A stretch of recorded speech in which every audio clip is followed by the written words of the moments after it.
పహల్గామ్ ఉగ్రదాడి సరిహద్దుల్లో ఉద్రిక్తతల నేపథ్యంలో ప్రధాని మోదీ కీలక నిర్ణయం తీసుకున్నారు. రష్యా పర్యటనను రద్దు చేసుకున్నారు. మే 9న మాస్కోలో నిర్వహించే విక్టరీ డే వేడుకలకు ముఖ్య అతిథిగా హాజరు కావాలని ప్రధాని మోదీని ప్రత్యేకంగా ఆహ్వానించారు రష్యా అధ్యక్షుడు వ్లాదిమిర్ పుతిన్. అయితే తాజా పరిస్థితుల నేపథ్యంలో రష్యా వెళ్లకూడదని ప్రధాని నిర్ణయించుకున్నారు. భారత ప్రభుత్వం తరపున ప్రత్యేక ప్రతినిధి బృందాన్ని మాస్కో పంపనున్నారు. రెండో ప్రపంచ యుద్ధంలో విజయానికి చిహ్నంగా ఏటా మే 9న విక్టరీ డే వేడుకలు నిర్వహిస్తుంది రష్యా ప్రభుత్వం. ఈ క్రమంలో మే 8 నుంచి 10వ తేదీ వరకు యుక్రెయిన్తో కాల్పుల విరమణ కూడా ప్రకటించింది.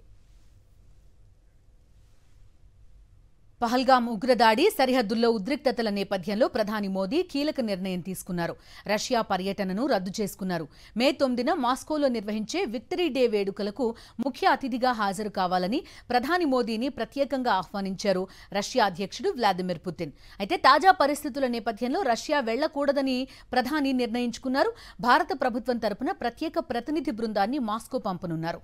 రెండో ప్రపంచ యుద్ధంలో విజయానికి చిహ్నంగా ఏటా మే 9న విక్టరీ డే వేడుకలు నిర్వహిస్తుంది రష్యా ప్రభుత్వం. ఈ క్రమంలో మే 8 నుంచి 10వ తేదీ వరకు యుక్రెయిన్తో కాల్పుల విరమణ కూడా ప్రకటించింది.